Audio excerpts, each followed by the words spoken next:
All right. I forgot to set the countdown timer, but it's AMG Hobby Talk number 95. So there you go. Whatever your faces were at, that's what we started with. Collected the scallops, collected the people. Steve, how are you? I'm just glad Blair's back. I missed the little fella. It throws us off. It threw us all off. And not only that, my coffee hasn't fully kicked in. Mhm. I'm doing the best I can, but it's not working. Today, it's not working, Blair. I don't I'm have the excitement. halfway through number 2. It's good to be back. I got few little things done when I got back. Looks like Steve held the fort pretty well, so I'm happy with his overall performance here by the look of it. Mm-hmm. Yeah. Exciting. Good to be back. Sad I missed the card show, but frolicking in PEI took all of my time. Truly scandalous. So we will talk briefly, really briefly, just about the card show and trade night. Obviously, every month there is that, and we always give people the reminders, and we'll recycle it. This week we'll take off, but next week we will remind everybody. We're heading into back to school, so I think things are going to start winding in. There is a little bit of a cooler breeze in the air, so I have noticed the temperatures have dropped off a little bit, especially in the evenings. You're starting to feel that brisk air. And the week that we're recording here, we're recording this on Tuesday. The episode drops on Wednesday. Thursday is the first game of the NFL season, so we're getting going. We're starting to ease into, and we'll tend to touch on that at the very end, for reasons. Show it. Reasons. Attaboy. Anyway, so we will touch on it. But regardless, let's get to business first. We'll start with some business. Let me quickly go into some of the products that are coming in. For the most part, it's going to be restocks. So just so we're all on the same page here, if you're curious about pricing and availability, always reach out directly to the store. We include the contact points in the description of the video, so you can always use that and check it out. If it's less time sensitive and you just have a general comment or question, you can always put that in the comment section. We're going to touch on those in a second. But scrolling ticker across the bottom there has some of the contact points for the Instagram and the website. Website's a good hub. But again, if you're watching this already, check the description. We've already got some of the information you're going to need. You want to reach out to the store, you can check out the pricing availability on cards or the products if we're talking about if something is a restock and you want to know if the box is still in, check in with the store. You want to know what the pricing is? Check in with the store. Those are usually the best ways to get a good, quick response and a direct response. All right, like I said, for the most part, restocks here. I'll touch on these quickly. If there is anything notable at the end, you guys can let me know. So first, 2025 Panini Boys of Summer Baseball. We got some Pokemon here. The 2025 Tin Team Rocket. The Twilight Masquerade Elite Trainer Box. The Destined Rivals Build and Battle Display. We do have PWHL blasters. So if you are interested in more of a blaster style, again, pricing and availability, check in. Always worthwhile to double check. 2026 Chicago Blackhawks Centennial box set. So similar to the Boston Bruins Centennial set.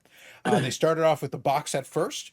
I don't know if there's going to be a hobby version later on. Probably, to be honest. But again, for now, it's the box set. That's what's actually included this time. Again, pricing and availability, double check. That's the best way to confirm.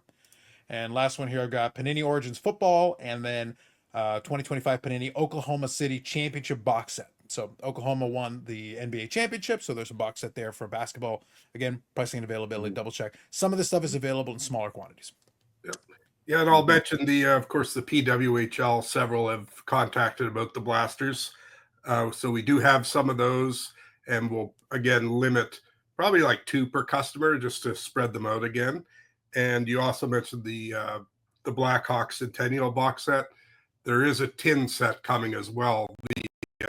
The just like the Boston Bruins had one, so I believe they'll probably come out in the next month or so. Cool. Also, a Detroit Red Wings Centennial set as well. There'll be some great jersey cards, autograph cards in those issues as they come out. Assuming the Blackhawks will probably have a Bedard in it, because I did see the price point on it, and it's a touch higher than the Detroit one. I don't know if that's still the Bedard price, but anyway, there's also some other great Hall of Famers that will be in both of those collections. Yeah, the Bruin stuff was awesome with the patch cards and soys. The Blackhawks, that's good they're doing that, because there'll be some beauties. Absolutely. Makes sense. Let's touch on here a couple of so last week we had some comments here, so appreciate the comments, everybody that left one on here. So we'll quickly touch on and address all of these. Steve's personal favorite commenter. We'll begin with Hockey 99 and a very detailed question, so allow us to regale everybody. Hockey 99 asks, what does the panel think of the speculation that there is a sports car bubble right now? AMG must be booming. Well, Blair is booming, first of all, but and I'll start, and then please, gentlemen, feel free to fill in. So what does the panel think of the speculation of the sports car bubble right now? The speculation is wrong. Oh, now why the speculation is wrong? because, and this is an important distinction, and I've seen a couple of YouTube videos that tried to make this pitch. There is a difference between a bubble and a strong market for certain things. Right Mhm. now, so, and we're going to talk about the trade night and card show. The trade night and card show both did very well. And I've been checking out different parts, talking to some folks stateside, talking to some folks here. Card shows in a lot of areas have actually been doing very well. The foot Mhm. traffic has been strong. People are buying things, but that's different than a boom and a bubble. I'll tell you why. And we're using the comparison. 2021, the COVID era, that thereabouts, that was a bubble. Why? Because Yeah. everything was up across the board indiscriminately. There was no discrimination to it. It was literally, Zion Williamson base cards and blaster boxes and hobby boxes. You could Yeah. do no wrong. You Yeah. didn't have to know anything really. You could just grab something and they double in price. Basically, that's what was going on. That's a bubble, because if it's across the board, there is no distinction between anything. Well, then automatically, because a bubble will pop. Now, in this case, there is going to be stuff that is going to go up. There's stuff that's going to go down, but that's normal. And that's always been the case. That's never not been true. But in this case right now, stuff that is good or stuff that is for better players or whatever the situation is, quality items are moving. Some of them are moving for very strong prices. Again, quality. If you've got the right Mhm. quality or the right people, Michael Jordan cards, big Michael Jordan cards are Mhm. going to move for good money. We had that Yep. record-breaking sale. That is obviously going to, institutional money. But regardless, you're talking about the biggest names. Gretzky stuff, nice quality Gretzky stuff. That stuff will move. Some of the vintage that Steve was showing, some of that was really nice stuff. The collectors and people that are out there, they want that stuff, so they will buy it. But if you just Mhm. talk about like random base cards of whoever, not so Yeah. much. Mhm. Steve? Absolutely. Yeah, no, 100%. And that's how the hobby's always been, except for when you have these bubbles. I know when I Yeah. first moved back here to work in the store, like you touched on, base cards of Zion Williamson and all these Mhm. guys. Everything when I would look up prices, I'd be like, really? And Yeah. put them in the showcase and they would sell, and then you'd immediately get another and another, just kind of like the 90s boom. And now if you look at our showcase, I call them COVID cards. There was that little 2 or 3 year stretch where it didn't make a whole lot of sense, but now when you look at our showcase, we have none of those cards. A lot of them might be in our discount box, which there's nothing wrong with that. If you can pick up a nice cheap rookie card of somebody for a couple of bucks, that's fine as well. But definitely anything that's good has always been good. And like you touched on, all those star cards, numbered cards, short prints, that sort of thing. Mhm. Market's really strong, and the cream rises to the top.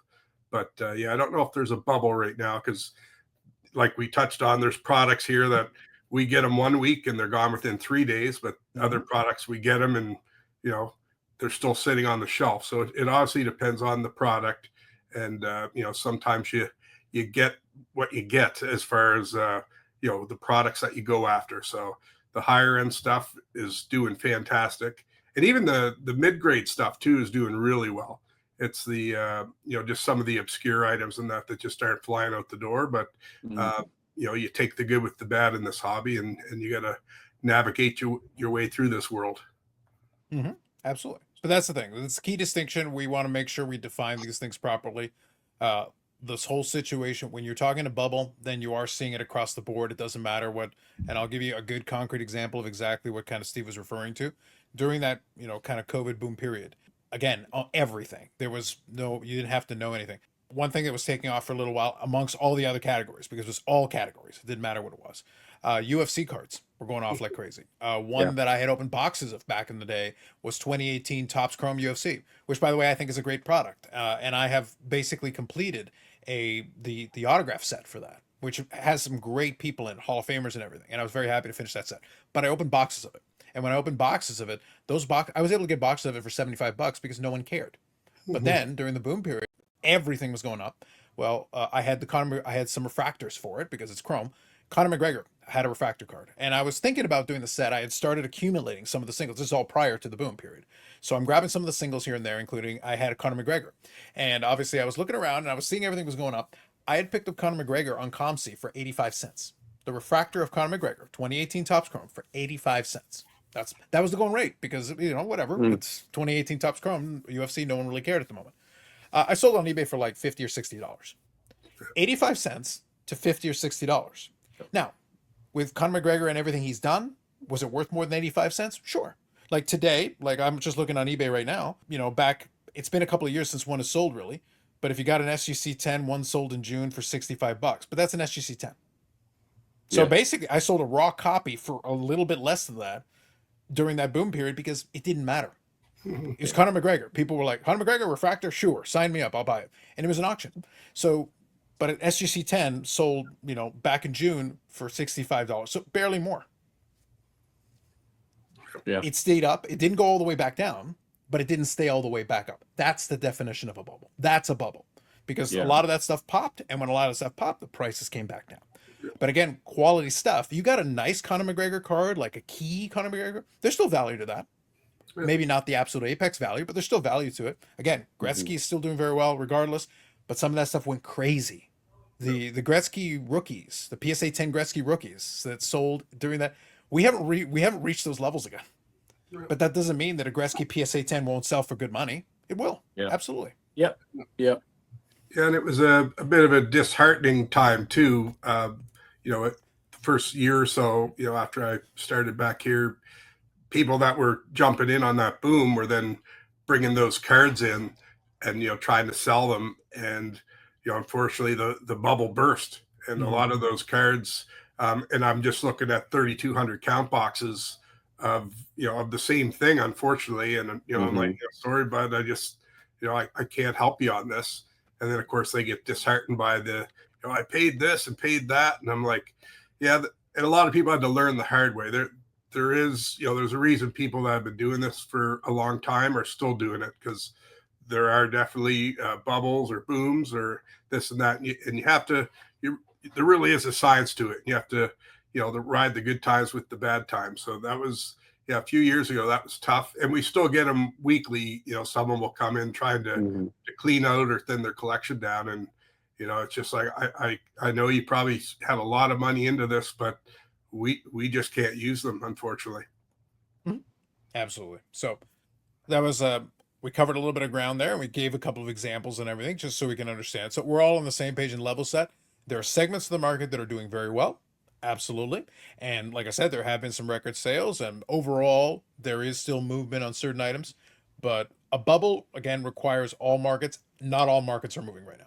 Some markets are stagnant, and some markets have actually decreased. So it's like I reject the idea that we're in a sports card bubble as a whole. I do think there are some cards and some segments that are doing well, and some card shows and things that are doing well.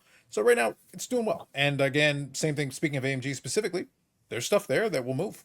Like the second it comes in, some of that vintage cards we were talking about, some of that stuff people were really into. The second they saw it, and some of the comments are going to touch on that.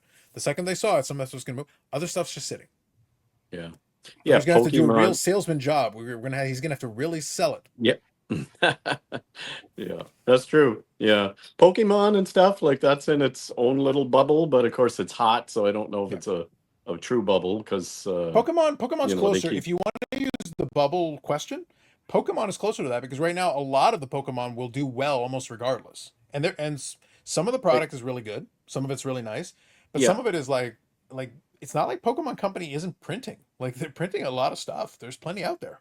It's interesting. Yeah, and it's pretty hot, and you can pretty much move any. But they have that's the same. Like the quality Pokemon is for resale cards and seal product and stuff like that is really strong, and new products are pretty strong as far as we see it come in. But then there's the base cards and base hollows and stuff like that. Like that's a job. There's still I don't think there's a lot of set collectors out there. There's a few, but that's moving pretty strong. But to say there's an overall bubble, I don't think it's quite like that period that we were talking about, where stuff would come in and it's got. I mean, I remember walking into AMG and a shipment had come and it was all spoken for. It was gone, just like poof. Within minutes, the store would fill up and all the product was gone. And okay, so they'd move on to the next thing. But no, I agree with you guys. It's areas are pretty strong, and like Steve said in our pre-comment, there's always a market for good stuff. But market for medium grade stuff is good, but then there's collectors for everything. So all you got to do is come in here sometimes, and we don't have bare shelves. So like I said, stuff moves, product comes out, it's moved, players are hot, they'll sell, up and down. So it's I just think it's a continuous kind of thing. It's always been, but yeah. Mhm. Yeah. Look, I'll give you guys a quick hint. This is a pro tip. Market indicator. If the 9091 Pro set starts going off, head for the doors. Yeah. Move everything and run. Run. The end is nigh. It happened. Like there was a moment in time where almost, like I said, even some of the junk slab era stuff, like in PSA 10 and whatever, was going for good money. Some of it was selling. The Jordan, one of the early 90s Jordans that was actually printed in abundance, or right during that Last Dance period. And suddenly those cars were going for like 30 or 40 bucks. Again, they printed them to the moon. And when those things were starting to go for 30 or 40 bucks, a lot of us started going like, interesting. That's a bubble. That right there. When you're seeing that, that's a bubble. When a Jordan patch card out of 5 or something sells for a lot of money, that's not crazy. That's to be expected. Nope. Yep. All right, real quick. So I'll move on here. Winston Hart here had comments, said some beautiful vintage football. Really like that CFL. Thanks for the show. So good stuff. Glad that there was some appreciation for that. Joam here says no Matthew McDavid or Ovechkin that I noticed. So regarding the clear cut hockey, I'm glad that you checked the checklist. We do recommend that strongly, especially for products like that, because we don't want you to be disappointed. So if you're looking for certain things or certain people, double check the checklist. We always recommend it. That's why we include the link in the description for it. So even though you're disappointed they weren't included, I'm glad you checked the checklist just to make sure so that you wouldn't be disappointed. Yep. East Coast Lifestyle here says another great episode. Nice vintage. Appreciate that. Thank you. So good comments. Thank you all.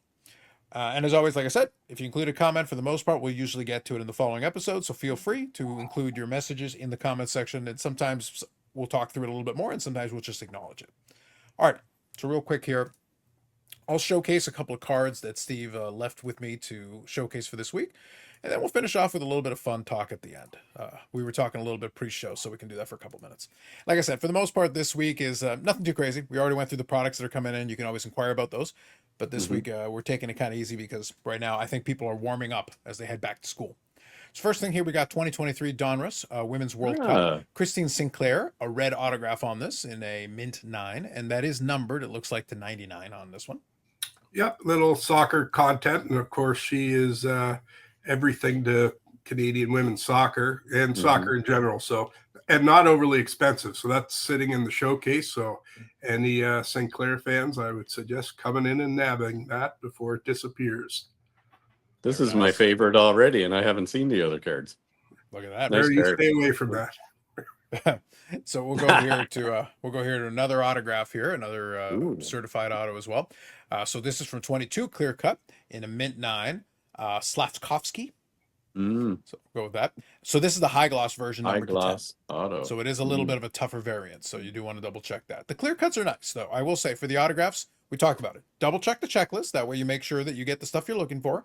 But some of the high gloss and the parallels, there's also exclusive versions on it as well.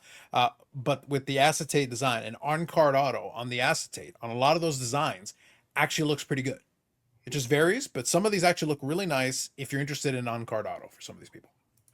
Yeah, nice color match on it too with the reddish border there on the bottom. Looks good. Yeah. Tough card in general. And Speaking of autographs, so this is a Ken Dryden from Team Canada 72. Now, Ken Dryden is not an easy signer. He doesn't sign a lot of stuff. So a Ken Dryden auto on there is a very nice one. So this is the Team Canada 72 set. And I think this was one of the pack pulled, wasn't it? Yeah, this is the gold swirl. This is the tougher one, and gorgeous condition. It sold right away as soon as I put it out there. Actually, 3 or 4 people, made me an offer on it. But this is one of those cards where I'm putting my price on it, and I'll wait to get my price. So it didn't take long, and I believe the buyer sent it in for grading, so it'll be interesting to see. Oh, really? It should be a 9 or a 10. It was super clean, but and I paid a lot for it. The guy I bought it from was a nice guy and kind of explained to him, where I'm at as far as buying it. And I paid a higher percentage than I normally do, but I knew I would get that on the back end if I hold firm to what I need for the card. So it worked out well for everyone. And again, it's staying local. It's amazing, all these, whether it's a vintage or a nice tough card like this, our local buyers have been fantastic. That is really, as far as I know, like the only, or very close to the only card issued autograph of Ken Dryden. Like Yeah, possibly. There's not too many. He didn't sign too many for the card companies, and I know this one falls into that kind of, the Future Trends, was that was a box set through Zell, but there was others through Zellers. But yeah, as far as I know, it's kind of the only one that came out of a box set. Correct me if I'm wrong. That might be comments for that's a good point. I never gave it much thought, but it's a really, he didn't really, as far as I know, and being a little bit of an autograph collector, and I did at one point own a copy of this card. It took me actually, I found this one locally from one of our previous commenters, actually Winston Hart from the last show, but I had the complete set. But yeah, a bit tough, but I was able to find this one. But this one's just continuously kind of up the charts as far as price value. So yeah, cool card. Now that's the reason why I was kind of making note of it, is that, and kind of to Blair's point, Ken Dryden is notoriously a difficult signature because he simply refuses to sign for the most part with a lot of cases, and he doesn't do many signings. Like, he just refuses. And to be realistic, he doesn't need to. He doesn't need the money. He doesn't need the acclaim. He doesn't care from that perspective. So he doesn't sign very often, very much for anybody. And to the point that Brian Gray, formerly of Leaf, had to kind of fight him because he didn't even want his likeness included in card. It wasn't even an autograph. Even if you grab a piece of memorabilia and we're trying to include his image on a card, he would fight you on that too. Like, he was very particular about who he would allow to use his image and situations where he would get so if you get a Ken Dryden autograph, it's actually a bit of a rarity because he wouldn't do it. One card that is kind of a grail for a lot of people is like an autographed copy of his rookie. Again, he doesn't like the sign. So they exist, they're out there, but it's not like it's a common thing. They're a little bit tough. Yeah. And then most times when you see one, it's actually, if he does sign it for kids or whatever, or like a book, or he'll, it has the two whoever, you rarely see one just Ken Dryden by itself. So for the collector that's looking for something like that, this is a nice piece. Yeah. Now, speaking of the same thing, since I mentioned Leaf, kind of appropriate here, kind of a segue onto this one. So we got a Brodeur memorabilia piece here. This is from Leaf Trinity, and this has it's a sticker auto because obviously it's Leaf, but Leaf does produce some nice looking cards, and I will say they did some airbrushing on this one, but they were kind of sneaky with the angle on Martin Brodeur to kind of avoid having the logo a little bit. Obviously, you can see the logo is kind of airbrushed out, but for the most part, if you adjust it a little bit, you kind of get away with it with the angle they're using with Brodeur on this card. Yeah. No, still a nice card. And beauty. Like, if that was 101 from another brand, of the the price would be 3-4 times what the Leaf copy is. But so it's a nice way to get a nice looking card of Brodeur. Yeah, and it's a legit Brodeur autograph. So really nice. Agreed. Now, since people were enjoying the vintage, we are finishing off with two kind of vintage items. So first, a pair of tickets. This is from the 1951 World Series. So you got a pair of tickets included from the 51 World Series here. Polo Grounds tickets, New York Giants. I like a lot of the color on this is very nice. 51 World Series was the Giants versus the Yankees, I believe. Yep. Yes, Giants versus the Yankees. And it's still amazing, what comes in the store. When these came back, I just went on to check the pop reports on them, and there's only 3 PSA 2s. So this is 2 of the 3 copies. But then surprisingly, there's only 6 that have graded higher. So, here we are in Bedford, Nova Scotia, and, somehow these tickets, which apparently are fairly rare, show up in Bedford. I just assumed there'd be a lot more out there down south, but nope. So anyway, they're sitting in the showcase as well, and currently on eBay. The other PSA 2 is listed up currently on eBay as well. So I just kind of, put the comps to where close to where the other one listed is, although these are listed together. So it'd be a nice, a nice addition for any collector. Yeah, I like the fact that they're a pair. Like you got C23 and C24. I like that. Blair is apparently in the darkness. We'll get to that in a second. Well, But regardless, I like that it's a pair is consecutive, 2 seats right beside each other. So that's kind of impressive that they hung on to them and they hung on to a pair, which is kind of nice. The other piece as well that I'll add to this as well, nice looking. The ticket itself looks really nice. I like it. Steve, unfortunately, I don't think we're getting World Series tickets for $6. nope, not anymore. No. So we'll see. Very nice. Good finish there. And the last one was one that Steve showed me, and I actually replied back to this one in the text thread because obviously I thought this was really good. A T206, Walter Johnson. So this is an authentic altered, but nonetheless, you can see by looking at the front of it, it's got a nice clean image, all things considered, and it's also got a sovereign back, which is not a super tough back, but it is an uncommon back. It's not like the Sweet Caporal or the Piedmont. It is a little bit slightly tougher, so it is nice to have a little bit of different back. And again, Walter Johnson, it's a great card. Yeah, and this one actually I took it in with a good customer and friend of ours. He traded it towards a very nice Gretzky rookie, and again, we don't get T206s in here too often, and this is a good example of buy the card, not the numerical grade. There's PSA 1s and 2s out there that, to the naked eye aren't as impressive as this one. I'm not 100% sure why it's altered authentic, but it's still a super tough card, and I've received several offers on it, and it's kind of like the Ken Dryden. I know what price I want to get on it, and I don't mind waiting till I get that. And I'm being a little difficult on this one too, because some of the offers are very close. But I like I said, there's just certain items that I know the value of it, and I'll wait till I achieve that. Absolutely. So some very, very good. Like I said, I had an appreciate when I saw this one. I definitely had to kind of note it because I thought I was very impressed, honestly, with that one. Again, it's weird the stuff that appears in Nova Scotia. I kind of look at it and go, okay, how are you guys winding up with some of this stuff? But a very nice copy. Again, in an altered state, you are getting, but you're getting a good, visually nice looking card, all things considered.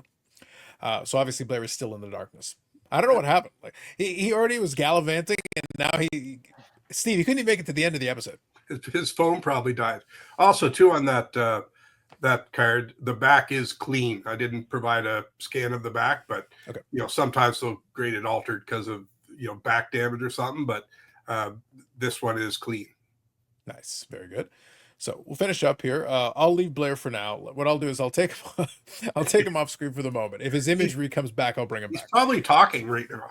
Yeah, he might be. I don't know. So real quick, I'll finish off here with a couple of thoughts from you, Steve. We were talking obviously before we went live. I've talked to the guys know, and Steve, obviously, I think you said is your son that's the Pack fan? Oh yeah, he's thrilled.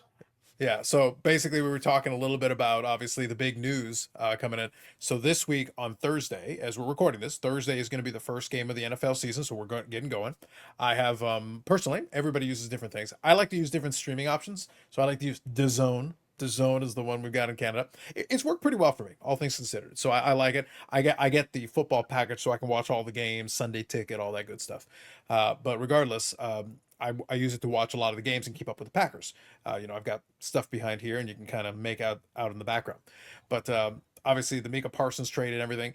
But it was funny is I'm enjoying the Dallas Cowboys, suffering about it, and then the coping about it, and then for me it's like I just like the fact they took the chance. I just like the fact they took the gamble. It makes this more interesting. And then the fact the Cowboys are playing the very first game of the season against the Eagles. This could be very entertaining very quickly. I'm not saying I'm going to sit back with Steve, I have my popcorn ready. This is going to be quite enjoyable for me, I must say. Yeah, and I'm not a Cowboys fan at all, so I might have 2 boxes of popcorn ready for that game. It's in Philadelphia, and I wouldn't say I'm necessarily an Eagles fan either, but I kind of hope Philadelphia just mops the floor with them. But we shall see. We shall. That's why I say, like, I'm just excited. It's the first game of the season, which means we're getting going on it, which means we're heading kind of to the fall period. Playoff is heating up. Baseball is heating up a little bit. We were talking a little bit before. Again, I'm just looking forward to it. I'm crossing my fingers and hoping. I just want to see some good October baseball. I want us to be able to enjoy some good football as we head into it.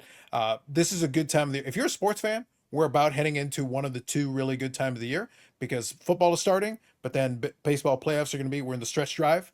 So by the time we hit October, you're going to be hitting baseball, you're going to have football, and you're going to have hockey, all warming up at the same time, and then it gets very exciting for a little while. Yeah, college football as well. Mm-hmm. North Carolina got spanked last night, so Bill Belichick's rejuvenating that program might be in jeopardy. I think they're out of the national title convention or contender already, but it's early. But actually, before we went on, I was telling you, heading down to Louisville at the end of the month to watch Louisville versus Virginia. So looking forward to that. Nothing beats college football in the States. They do it right down there. Yeah, with the tailgate and everything. Yeah, it's definitely a lot of energy going into that one. But are we out on the Arch Manning? Not a particularly great start for Arch Manning either. No, but I mean, two good teams, and we'll see. But I love the fact that right off the bat, there's top 10 teams playing each other now that they extended that playoff format, which I think is great. You don't mind, playing a big game right off the bat because you can still recover and, good measuring stick. So those are, two solid teams. So we'll see how they do moving forward. Mm-hmm, absolutely. So bottom line, we wanted to talk about that for a couple of minutes just because, like I said, right now it's a little bit quiet in sports cards. But then again, since what I just said is also the case, I expect it to now slowly start to ramp up again because now we're going to be heading into, and I think the enthusiasm is going to start building up. Like it's warming up to it. We're trying to get there. But now we're getting real games. And like I said, all the other sports are warming up and heading into a stretch drive and getting started. So like I said, once we get into the fall period, and then before you know it, Steve, look, we've crossed over into September. I don't want to excite you guys too soon, but we're now a little over 2 months from Expo because now you got September, October. Get through October, we're into November. We get past Halloween, Steve. We're getting close. The time is nigh. Absolutely. A lot coming up. So anyway, that'll be it for this one. Blair has vanished on us. He's disappeared. So now we got to go. Where in the world is Blair? He's actually running the vacuum. So he just that's Blair. Well, for the absent Blair and Steve, the collector of the scalps, collector people. Again, if you have any questions about any of the stuff we were talking about, or give us, your football picks, anything you like, feel free in the comment section, since we're getting warmed up into it. You can always go in the comment section if it's not time sensitive. If you do want more specifics about pricing and availability, reach out directly to the store using the contact points we provided. That is always the best way. And then starting again next week, we'll start giving you reminders about Trade Night Card Show. It's always at the end of the month. But we'll give you all the dates. But if you're following the social medias like the Instagram and everything, you can see the little post that has all the dates for the next several months going towards the end of the year. So, and we'll give you reminders. And as we head into the fall and we get closer to Expo, we'll always give you reminders about that too. So you'll be up to date on all the latest and greatest if you're following along. If you're not already, subscribe, and that'll be the best way to keep tabs on that. And you'll be able to get responses directly from us. And you'll find out if we're in a bubble. See, now you know. Watch out for those 9091 Pro sets. Second those start moving, run. Yeah. Run for the hills. Anyway, that's it for us on this one. Thank you very much. We'll catch you in the next one.